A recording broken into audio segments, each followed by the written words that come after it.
Over థింకింగ్ని overcome అవ్వాలంటే మనందరికీ ఉండాల్సిన స్కిల్ ఏంటి? క్వశ్చనింగ్.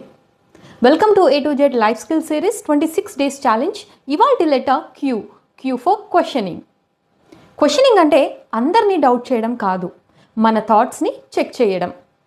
సింపుల్గా చెప్పాలి అంటే ఫ్యాక్ట్ అండ్ ఫియర్ని సపరేట్ చేయడం. ఎగ్జాంపుల్, మెసేజ్కి రిప్లై లేట్ అయితే నన్ను ఇగ్నోర్ చేస్తున్నారు అని అనుకుంటాం. ఫీడ్బ్యాక్ రాకపోతే నా వర్క్ నచ్చలేదు అనుకుంటా. ఇలా ఇమాజిన్ చేస్తాం. ఇవన్నీ ఫ్యాక్ట్స్ కాదు, బ్రెయిన్ క్రియేట్ చేసిన స్టోరీస్.